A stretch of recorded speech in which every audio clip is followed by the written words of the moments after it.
Hello, everybody. Thank you so much for joining us today, and welcome to Power Talks. Is the sports industry the place for activism? I'm Kelsey Trainer. We have such an all-star panel today that I'm not even going to delay it any further. I'm going to get right into who we have here, and then we're just going to dive into the discussion. We have Michael Johnson. Michael is an American retired sprinter who won 4 Olympic gold medals and 8 World Championship gold medals in the span of his career. He formerly held the world and Olympic records in the 200 meter and 400 meter, as well as the world record in the indoor 400 meter. We have Dave Zirin. He's named one of UTNE Reader's 50 visionaries who are changing our world. He writes about politics of sports for The Nation magazine. He is their first sports writer in 150 years of existence. And he has also been named, quote, the best sports writer in the United States. And lastly, we have Chelsea Miller. As a Now This Next honoree, Chelsea is best known for co-founding Freedom March New York City, which is one of the largest youth-led civil rights organizations in the United States. Before Freedom March NYC, she was one of the Obama White House's youngest interns in 2016, and she was also a 2021 recipient of the Muhammad Ali Humanitarian Confidence Award. So without further ado, we're going to bring our panelists into the chat here and get started once they're all in. Hey, everybody. Thank you so much for joining us today. Super appreciate it. Great to be here. Thank you. Thank you for having us.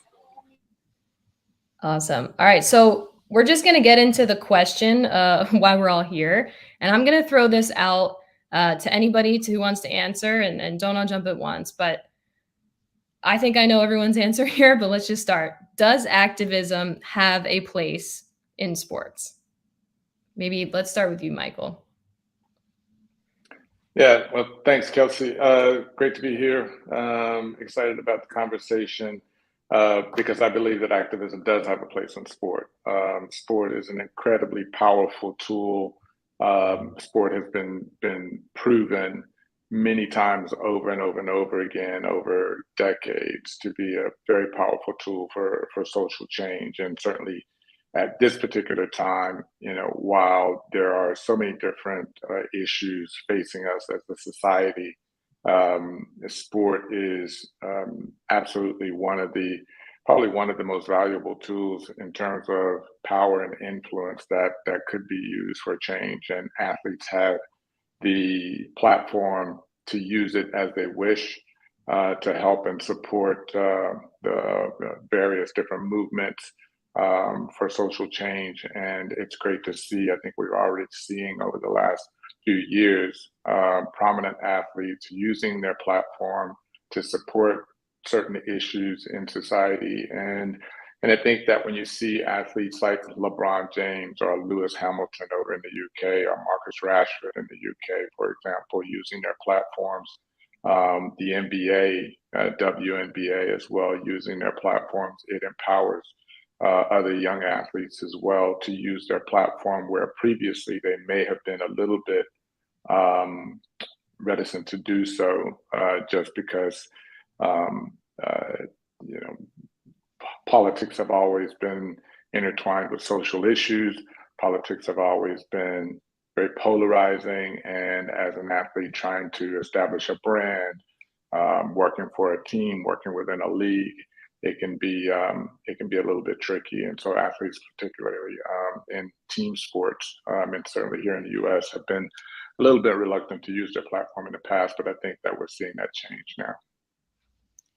Awesome. And Chelsea, I want to ask you a question too. You not only are just kind of mobilizing New York, and youth, but the country, right? You've been out there mobilizing people everywhere. And how do you see the interplay of mobilization and how that plays in with sports and athletes? What have you seen in your experience? I would say that where there are people, there is room for us to see social change. And so when I look at the NBA, when I look at so many different places, when we understand what it means when we talk about sports, ultimately it's community, right? And I think what we have to do is really think about how do we push those conversations forward. And also when we think about social change, to the point that Michael said, it's intertwined, right? And I feel like we can't talk about one without talking about the other, because the athletes come from the communities who we are advocating, advancing for. And to say that you can leave your identity and put that to the side in your community and the struggles that they're facing, because you are an athlete, it's like everything is together, right? And I think that we have to start kind of thinking as athletes, right, as people, and not solely putting them in that category. And, you know, when we were out in 2020 organizing, there were athletes, there were young people, there was everyone that was outside. There were executives, there were people from all different walks of life, there were folks from different generations. And so I think that what we're seeing now is with social media, more than ever, being able to democratize how we advocate, right? And also how we're able to mobilize and bring people together. And so it's interesting to see how athletes have been able to use their platforms to bring about social change. But I would say that it's more than that, right? It's not just being an athlete and using your platform, it's also understanding what the issues are and how do we sustainably create change for the long haul. I was, oh, go ahead, pop in. Oh, can I hop in? Yeah, go ahead.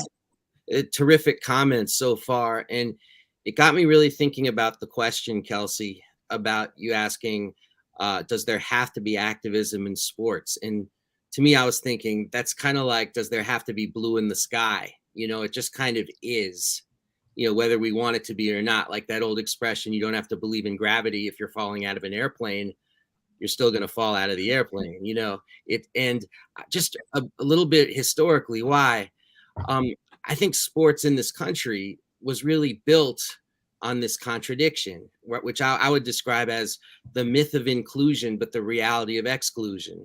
You know, this when sports start, like organized sports, like 150 years ago, there was this myth that came up with it, that sports is the level playing field, and the level playing field is America, and anybody who tries can make it. So it's basically, it's America on a field or America on a court. If you're good enough, you're going to rise to the top. But the reality was very different. If you were a woman, no sports at all for you, completely shut out. If you were a Black person or anybody who is considered to be dark-skinned, like dark-skinned Latinx people, you were told to create your own leagues or just go away. But also from the very beginning, there's a fight for inclusion. There's a fight to play. Immediately, as soon as these structures were set up, people fought for the right to play. And that, to me, is what's created this reality of activism in sports, because it's always had to be there so people could be included in the game itself. And that's also how you get the kind of soil that can grow Jackie Robinson, a Maya Moore, a Muhammad Ali, because there already is that political ferment there. So when people become athletes, they do feel that they're part of what Howard Bryant called a heritage that they want to keep moving forward. Mm-hmm. And I just wanted to speak on that very quickly, what Dave said, because I think that we forget the importance of legacy.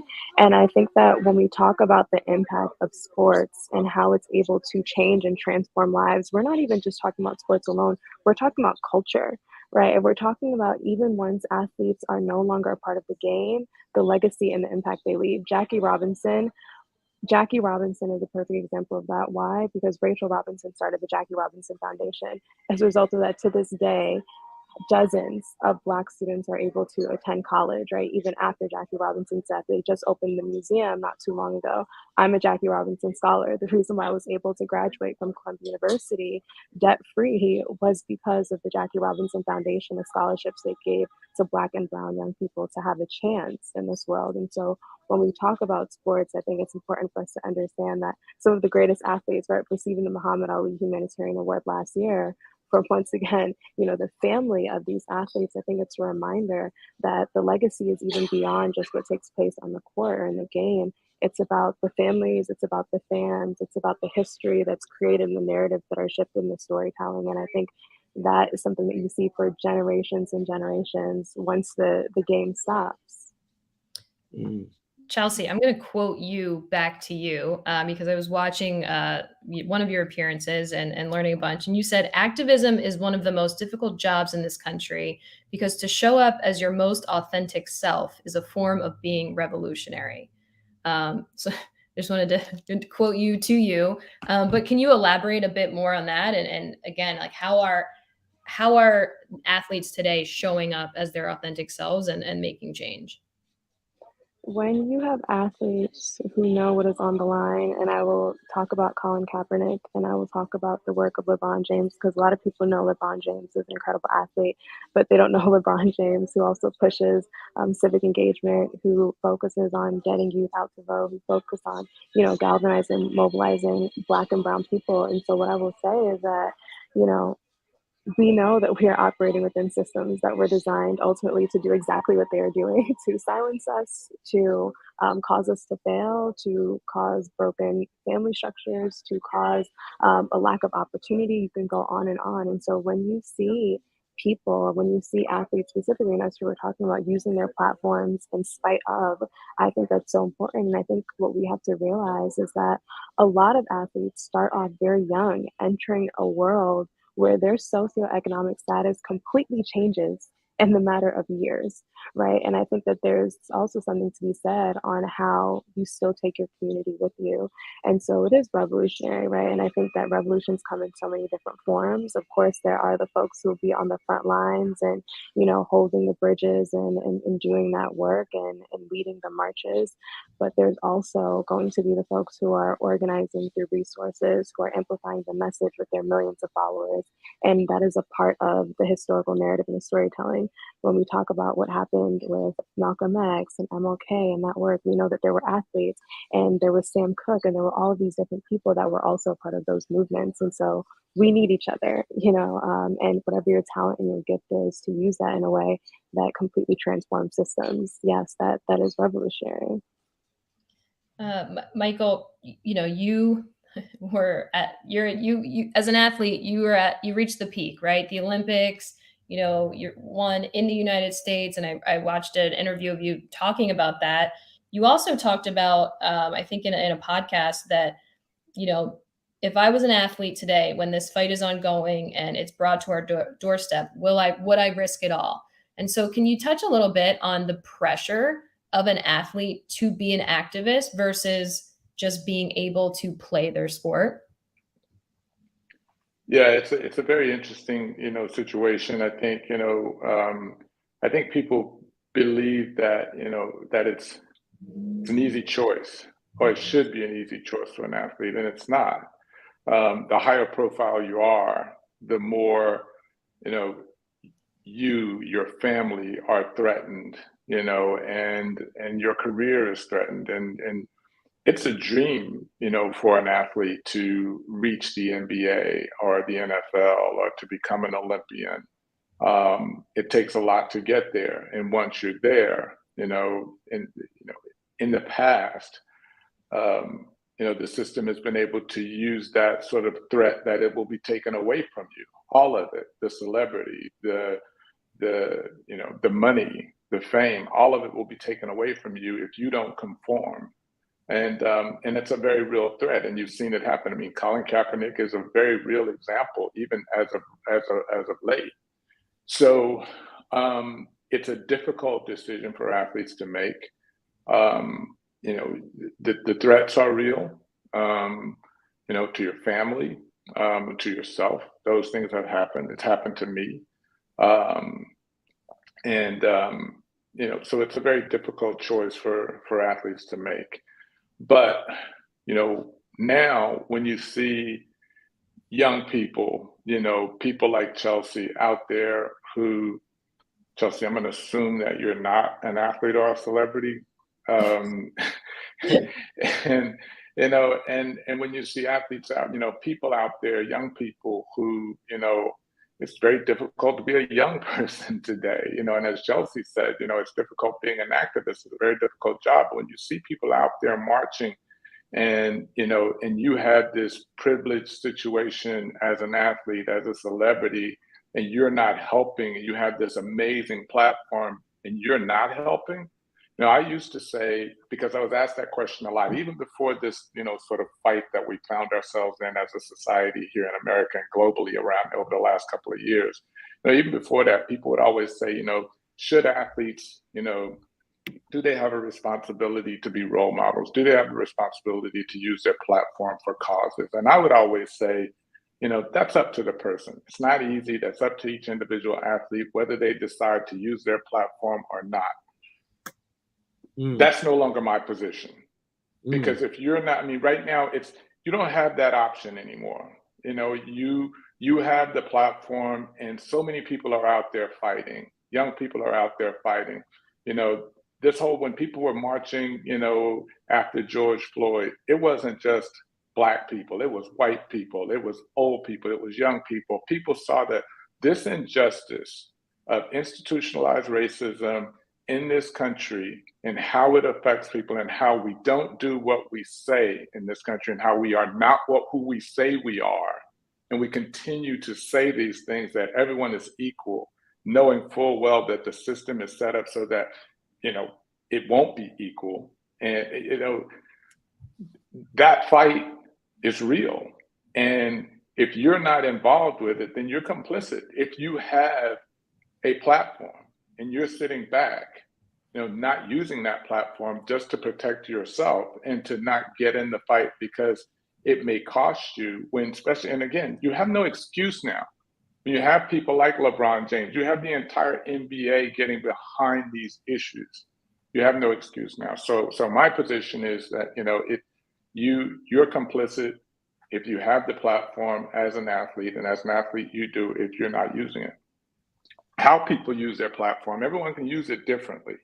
You don't have to be out there in the marches. You don't have to be donating money. You don't have to be donating time. You could do all sorts of things to help. But if you're not helping, I have a bit of a problem with you at this point. Yeah. Oh no, go ahead, Dave. You sure, Chelsea? I would just quickly like to add that I also just feel like we have a responsibility as people, like not even just athletes, but as people, to know our history. And so when we say, as an athlete, is it your responsibility to be an activist, or, do you have to use your voice? I think of the fact that Jackie Robinson didn't want to be an activist, right? He was put in that position because he had to. And I feel like in that same way, when you think about the athletes that have come before, that have paved the way, and the challenges that they face, and the threats that they face, and their houses getting burned down, is it even a question on whether or not you should speak up? Not everyone needs to go into the thick of the fire, but I think that at some point, to Michael's point, not saying anything is being complicit, right? And also just reflecting on how you were able to get into that position that you're in right now. It's because of the people who sacrificed their lives to be there. In the same way that I feel about speaking up is the same way how I feel like voting. Voting is the bare minimum that you can do to exercise your right in a democracy. It's not the be all end all, but to not vote essentially is a slap in the face to people who have died, right, in order for us to even get the right to vote. And so just something for us to keep in mind on what is the history of what it means to be an athlete, especially when we're talking about the US, and how do we continue to build on that history. Yeah, very, very well said. I mean, I was just going to jump in with the fact that I asked this very question last week to Mahmoud Abdul Rauf, the great basketball player who did risk it all and did lose so much when he took a stand against compulsory patriotism and U.S. foreign policy in the mid-90s by not coming out for the national anthem. Cost a good man his career. And he said to me, he quoted Arundhati Roy, and he said, "This is my philosophy. The trouble is that once you see it, you can't unsee it. And once you've seen it, keeping quiet, saying nothing, becomes as political an act as speaking out. There is no innocence. Either way, you're accountable." And, unlike me, he did that off the top of the head. I had to look it up. But it really got me thinking that, a question that and it's really relates to something Michael said. Something I want people to think about is why we care at all. Like, why do we care what an athlete has to say, particularly if you're talking about the world of big time entertainment? And I mean, if we're being honest, Colin Kaepernick doing something hits that political vein a lot harder than like George Clooney doing something. You know, there is a real difference from when an athlete says something to like a movie star or a rock star or something like that. And I think, and this is a tragedy, but it is a fact that when these athletes speak out, we all know that it is imbued with risk, that unlike a George Clooney or unlike a musician who maybe they have to take a couple years off and then they make another movie, you know, that window when you can earn is so narrow, which is what they hold over the heads of young athletes who disproportionately come from socioeconomic backgrounds that are challenging and where they often feel a responsibility for their whole community, not just themselves. And when an athlete does speak out with all the risk that goes along with that, it gives it a power that it would not otherwise have. It makes you notice, particularly when so many athletes are some of the few people, when you factor in race, class, gender, it's one of the few times in this country that they have the microphone, that they are able to be heard. And I just agree with what Michael's saying. Like, in this context, in 2022, to have that microphone and not use it is something that, you know, deserves conversation. I see we have. In addition to that, you know, you have cover now. You have some of the biggest, you know, stars, you know, in all of sports using their platform now. So you have cover.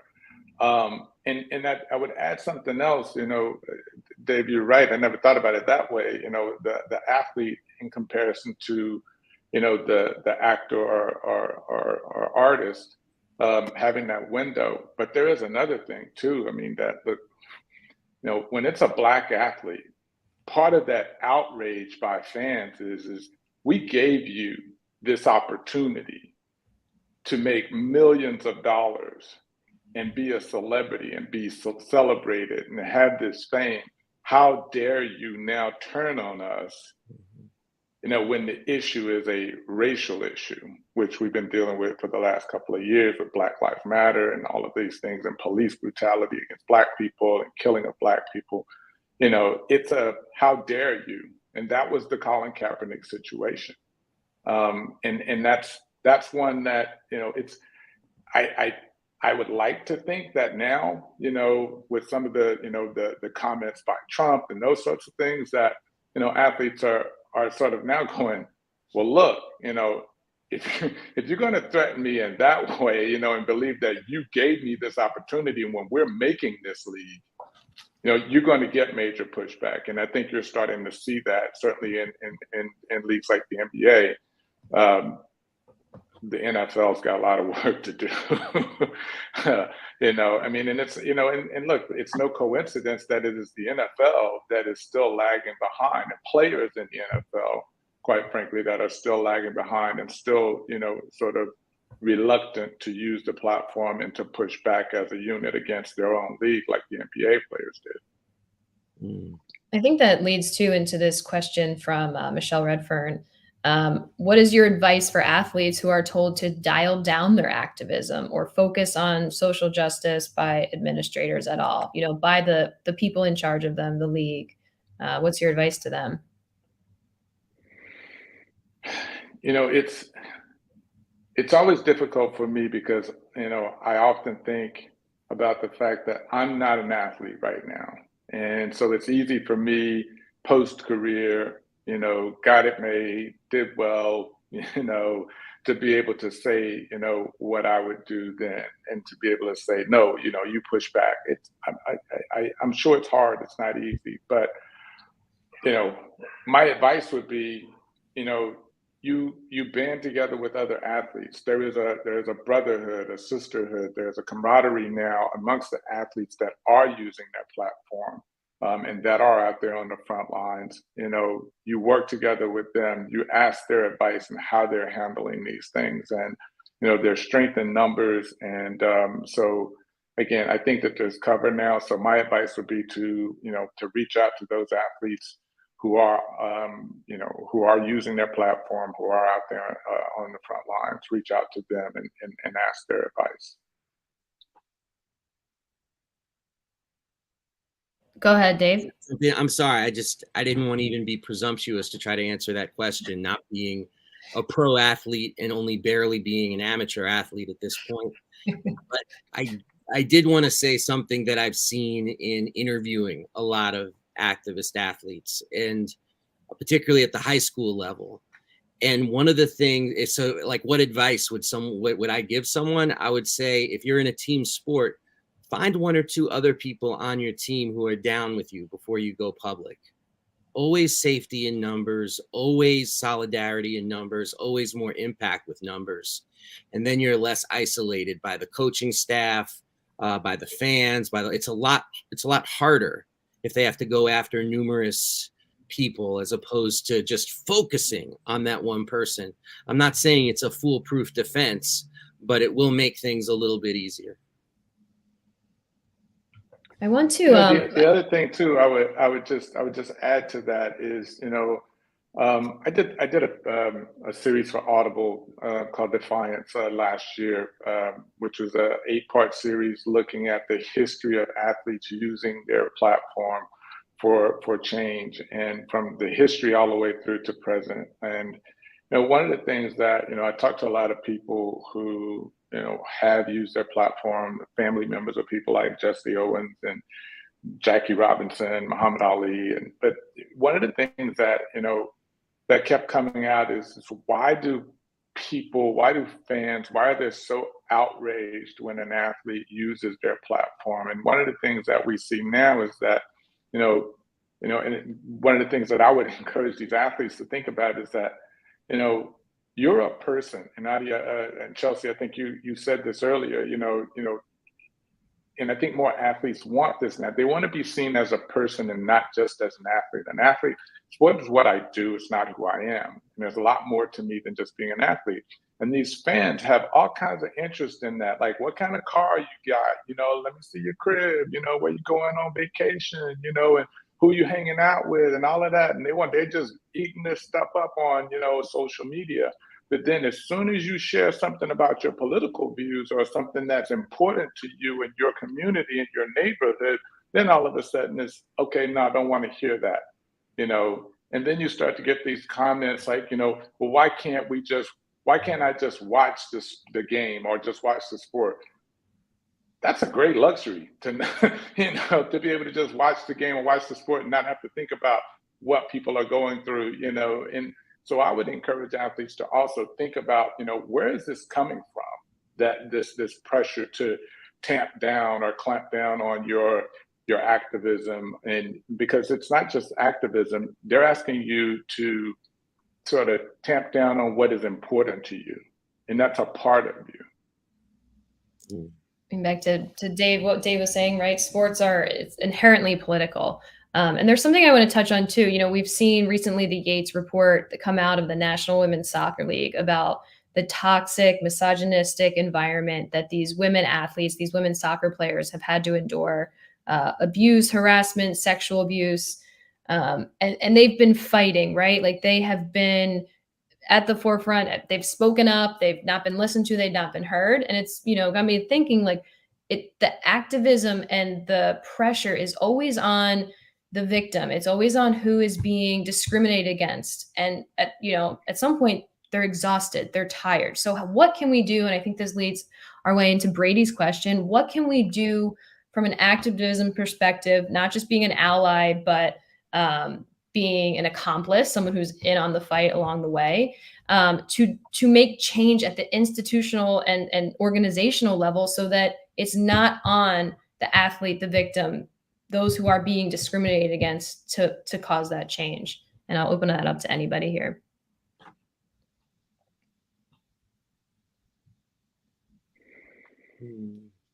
Dave's thinking. I'm thinking deeply, because But what we can do operates on a lot of different levels these days, because something I would have dismissed 5 years ago, like launching a media campaign, social campaign in support of them, I would have derided that years ago as sort of keyboard activism, and try to think much more of ways to get out in the streets and engage people and bring them into the fight. But these days, honestly, I mean, we're so atomized, and also that's where so many people get their news and understanding of the world, that I actually think social media campaign in support of athletes are a big deal. I said before about talking to Mahmoud Abdul Rauf, and we spoke about how if he took his stance today, how different it would be. Because back then the sports media was newspapers and Sports Center, and very conservative, very white, and very male, and that's where everybody got their news. And today, this idea of people being able to get support from below, from social media, I know from talking to athletes that really matters. You know, as Michael well knows, as I think as you all well know, there's a lot of downtime sometimes when you're an athlete, and they're searching their names, they're seeing what people are saying about them, and so it matters to them too, not just in terms of building a kind of political atmosphere that has more media support than, say, in the 1990s. And I would just also add that I think that in order for us to have this question, we have to be honest with ourselves about the fact that there is no movement in history that does not require either a certain level of sacrifice or discomfort. And I think a lot of times we want change, but not at the price of our own comfort. And so I think that when we talk about athletes and we just talk about what it means to be an ally or to be in solidarity with movements, we have to ask ourselves, what are we willing to give up so that others can have more of what they need, right? And I think that once we start having those conversations, then we can talk about, you know, what does it mean to be an ally? What does it mean to be in solidarity? Because the truth is, it's going to be uncomfortable. And then another piece that I would add that I think it's just important for us to note when we talk about, and Michael said this, but you know, this idea of humans and everyone being people and athletes being people. And in that same token, I think it's worth having a conversation around the mental health of athletes who are in systems that, to the point, it's kind of like this double-edged sword where you are elevated to this platform that you can't actually use in the way that's necessary to not just elevate yourself, but your community. And so we have to think about those conversations as well. And I think that togetherness is important, but I would also say sometimes you do have to stand alone, and how many of us are ready for that. And Dave, I want to just direct the question on the screen back to you, since you kind of brought it up. I mean, the media landscape has changed. I think an athlete with 5,000 followers on social media to millions and millions can have an impact. But what are you seeing from the social media perspective, or the new technology that is the game changer, at least is helping to move things forward? Well, actually, I'd like to say something about changes in the mainstream media, because one of the things I think we all agree upon on this panel is, you know, the phrase, without struggle, there is no progress, and that it's only through struggle that you start seeing changes at the most basic level. And the protests in the summer of 2020, you know, really comprised the largest protests in the history of the United States. They were in all 50 states. And I don't think we say that enough, that because, you know, people are sort of, as I don't want to shock you, but kind of pessimistic and down these days about the state of politics. And as recently, and part of what we're dealing with right now is the backlash to this by the white majority. But 2020 was the largest protests in US history. And I think that through that, you start seeing organic changes. And just to say, you know, USA Today, the Washington Post, the New York Times, they created positions on their sports pages, or even whole departments, to deal with what they describe as sports and culture, or sports and society. You know, they've sort of let loose some very talented columnists to not just write about balls and strikes, but to get into the issues. And so I'm seeing all these writers who I didn't know were these terrific social thinkers, like free to explore these topics. I'm not saying it's perfect. I'm not giving it an A+ by any stretch of the imagination. I'm very disappointed in how ESPN has met or not met this moment. But all of that being said, there is a difference, and that it's a positive thing. And it wouldn't have happened without people really, putting their shoulders to it over the last decade and demanding broader societal change, which I think this reflects.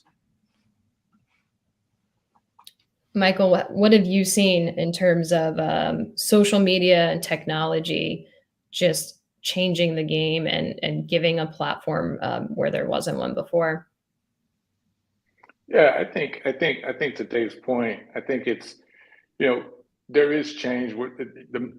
The needle is being moved. I think that, we live in a time now where, everything happens quickly. We get exactly what we want. You push a button, you get on your app, and your food, shows up, a few minutes later, so there's sort of instant gratification, and, exactly what we want happens exactly as we want it, is sort of the culture. And I think that, sometimes we expect way too much, way too fast. I mean, these systems have been in place for ages, through generations. And, and as Dave said, the protests in the summer of 2020, I think went a long way in sort of bringing to the forefront, an issue that's been boiling underneath the surface, and certain powers have done a great job of keeping it right there underneath the surface for a very long time. And now it's out in the open. And I think that that's fantastic, movement. And it's going to be a lot more pain before, there's the reward, because as Dave also said, the white majority now knows that, okay, it's out there, that, the system is sort of rigged in my favor. And do I want to give up that privilege? I do not. So push back and start to embrace political candidates that maybe before I would never have. A lot of people say, for example, there are a lot of people that went in the booth, and voted for Trump. They held their nose and went in and voted for Trump.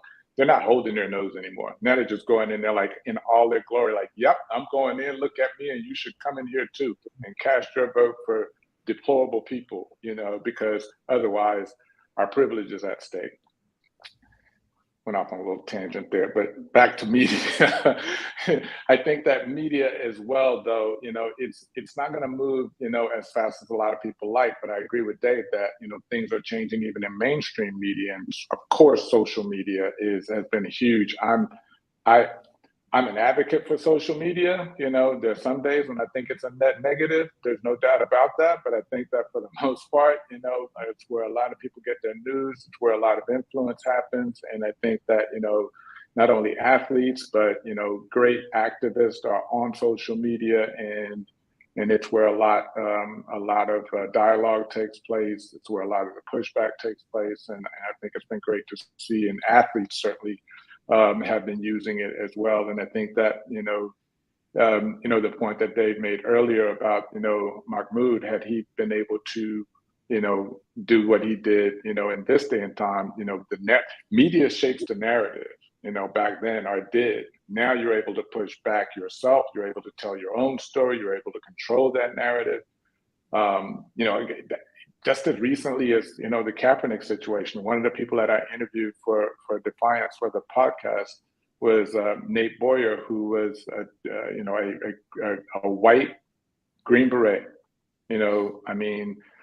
comes from a military family. And he tells the story, while I was interviewing him, that, hey, I'm the one that told Colin Kaepernick to sit, to kneel, because I thought it was respectful. He tells a story that, he saw Kaepernick, sitting on the bench. That was the original protest. He was just sitting on the bench, and he asked for a meeting with him, got the meeting with him, and said, hey, look, I come from a military family. I understand your position. I understand what you're trying to do. I understand why you're doing it. But why don't you kneel? I think it's more respectful. People kneel, at a grave site. People kneel in the, out of respect. So why don't you do that? And that's how Kaepernick decided to kneel. And Nate tells a story that, look, I tried to go out and talk to all kinds of media to tell them this. They didn't want to hear it because it didn't fit the narrative. So I think that where we are now with social media, athletes can control the narrative. They can, and others can get behind it as well. So I think that media can play a very influential role in the fight going forward in activism. Mm.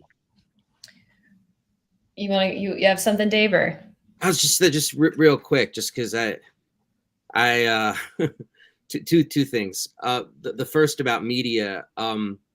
Mahmoud Abdul Rauf, when we were speaking, it was so interesting because the 1990s, they presented it as his name used to be Chris Jackson.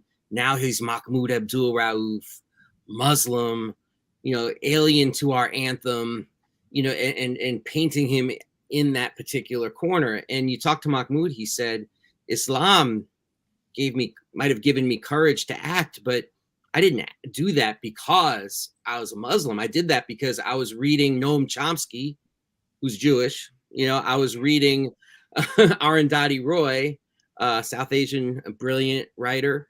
And it was making me feel that U.S. policy overseas was not something I could accept politically. So the political reasons were completely erased.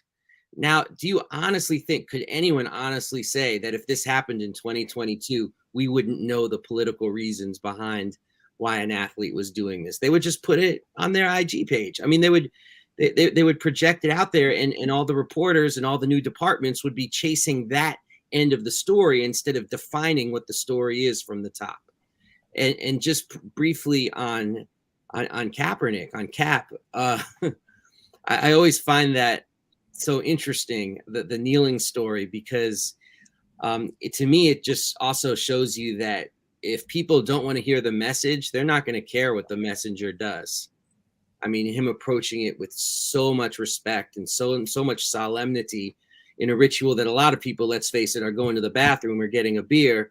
He's approaching it with thought and respect, and it didn't matter because he was talking about racial inequity and police violence, and he was a Black man in the sport that practically defines this country.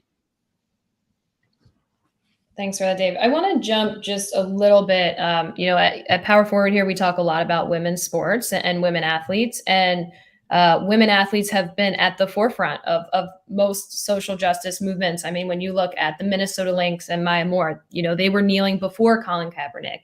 It just didn't have the same media attention. But there's, a question that was submitted was that a lot of women's sports leagues are told that by them speaking out, by them being an activist, that it puts the very existence of their league at risk. And so, I mean, Chelsea, you were talking about listen, it's require sacrifice. What are you willing to sacrifice? Is there a world in which women's sports, which are so much younger, and still kind of on the up, is there a world where women's sports can coexist with that activism and not, self-destruct the league? So interesting, because I feel like anything that ultimately does not serve the advancement of people will eventually be dismantled. And I say that just through a student of history.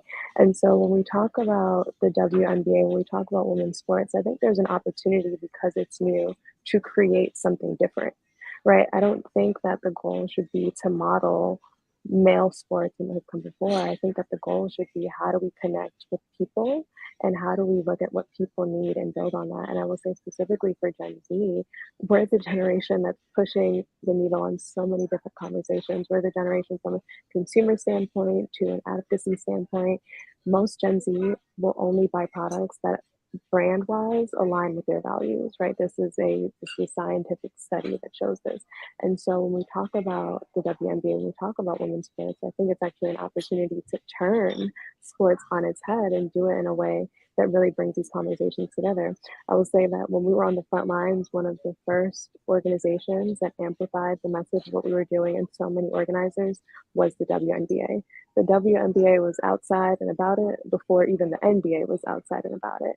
And the last thing I would say on celebrity is that when we organized a march in New York, Rihanna was in the crowd.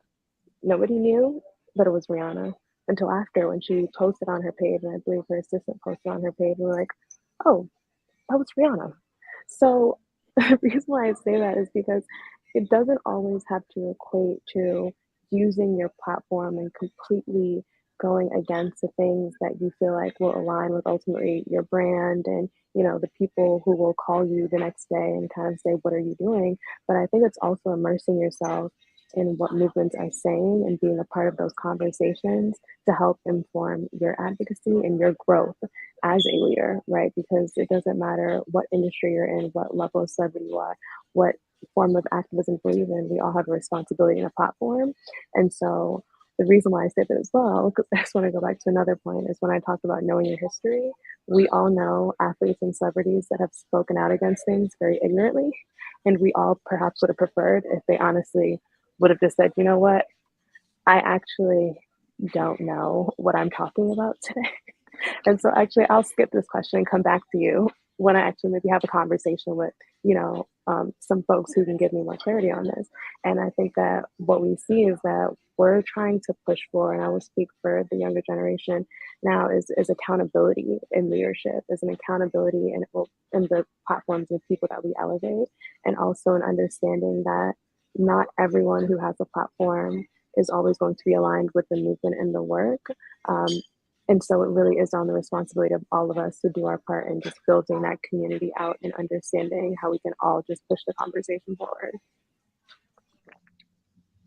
And Michael, when you see the women of the WNBA and being at the forefront of pretty much everything, I mean, but without having that same large following as LeBron James, and without having that maybe same financial kind of security and backing, how do we help them? How do we help improve it so that they can continue to lead and continue to speak out, but have the resources to be able to do so? Yeah, I think, you know, I think we sometimes don't really appreciate how much has changed. And I think that there's been a significant change now to where, you know, you talked about, you know, women's leagues not having the resources and, you know, and because of that, then being discouraged to really push against, you know, injustice because, you know, you're already struggling. Well, that's always going to be the case, that the threat's going to come to those that don't have as much because they're easier to intimidate. But now I do believe that, you know, we can appreciate the fact that things have changed that to a point where, you know, those that don't have, you know, you probably don't want to be seen as trying to intimidate those that already are struggling to get somewhere and are trying to do good. You probably don't want to be seen as, you know, as that person or that organization, because if you are exposed, then the backlash is going to be major. So I think that, you know, I think that sports is in a better position now from that perspective. I think that women's sports are in a better position now. I think, you know, you saw the amount of support, you know, at least fan support from men and women, you know, to the fact that, you know, the women's team has been winning the World Cup every World Cup the last several years, and the men's team didn't even qualify in 18. They barely qualified this time. They're certainly not going to win next month. You know, if they get out of their group, that might be great. I hope they do.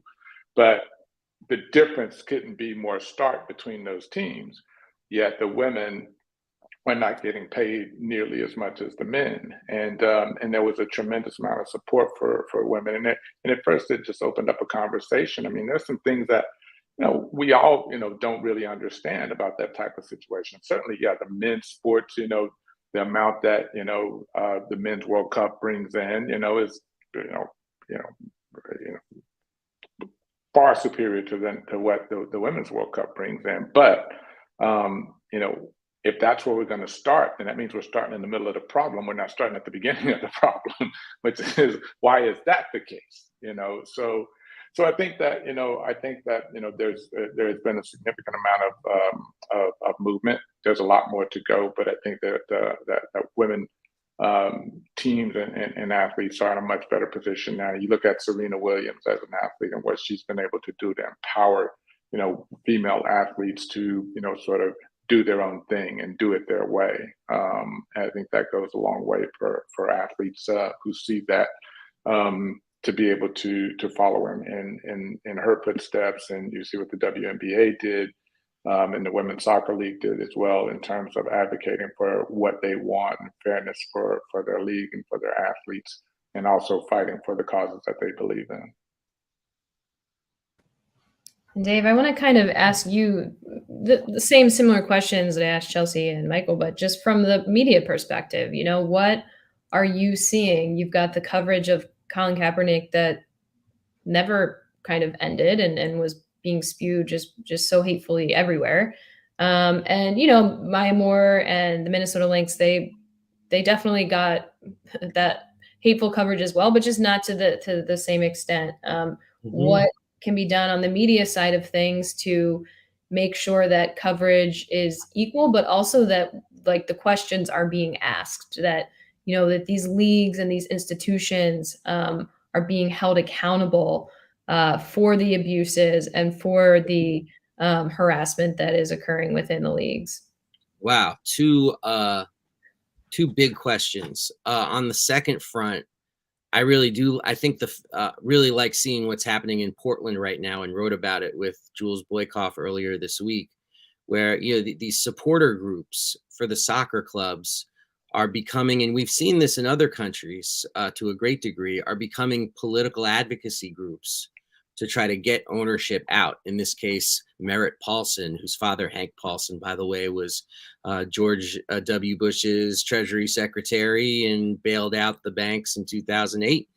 And the son is named Merritt, which I find kind of funny, but that's a whole separate conversation. And Merritt, Jesus, yeah, at least he has a sense of humor. Merritt is somebody that they are pushing out, and they are advocating to push out. But there's also people who are saying that not only should he should be compelled to sell the team, but that the actual supporter group should be the ones to own the team. And there are people organizing to do just that, in a kind of a Green Bay Packers model of fan ownership. And something that, that goes to your question of accountability. Like, it's a lot easier to imagine accountability for a publicly owned company or a fan-owned company than it is to imagine one where you have this guy who sits like the czar on the throne, overseeing the entire operation, completely like in a culture of impunity. So that's one thing. I mean, keep a close eye on Portland is how I would answer that. And on the other question, it's, we're talking about a much, as you well know, Kelsey, a much bigger topic of sexism and sex and gender inequity in the United States, and how do we actually, how are we able to confront that? And I think historically, you always see that the place of women's sports tends to rise and fall relative to what's happening in the broader society in terms of women's rights. So I'm always keeping my one eye at least off the field to see how it'll affect things on the field. And I'll also say that the people who know really do know, in terms of like, okay, who inspired Colin Kaepernick? Well, it was the women of the WNBA. Who was willing to act in solidarity in the backlash? WNBA. And then who elected a senator to the United States or played a pivotal role in doing so? Raphael Warnock. I mean, this came out of the bubble where all the players were in the WNBA. So, it's kind of frustrating because they are a critical part of the history. But I feel like we're living in a moment where just because you were part of the history doesn't mean you're going to make the books. And I would just be remiss if we concluded this panel and we didn't mention Brittany Griner. And I think that that is a perfect example when we talk about the intersections of race and gender and the role that the WNBA has played, and also the role that Black women have played, right, in the WNBA advancing the league. And the question that I have for all of us on this panel is, if Brittany Griner was Tom Brady, do we think that she would still be in prison? And that should tell us a lot about where we are with sports, why activism is important, because it doesn't matter the level of athlete or fame that you have, because the truth is that social inequities show up in all forms and fashions in this society, and we have a responsibility to use our platforms to speak out against it. Thank you so much, Chelsea, and thank you, Dave and Michael, for being here. I appreciate everyone's time today. It looks like we got to a ton of viewer questions, and like Chelsea said, we need to keep working to bring BG home. And Dave, I hope you continue to keep writing about it and telling the stories of these women athletes and the people at the forefront. And again, just thank you everyone for being here. I really appreciate all our panelists' time, as well as Luke, Nadia, and Hannah from Power Forward. You three are absolute rock stars, and I really appreciate everything that you do, not just for me, but for the women's sports and the sports community. So thank you all so much. Thank you, and honor, sincerely. Thank you. Thank you. Thanks.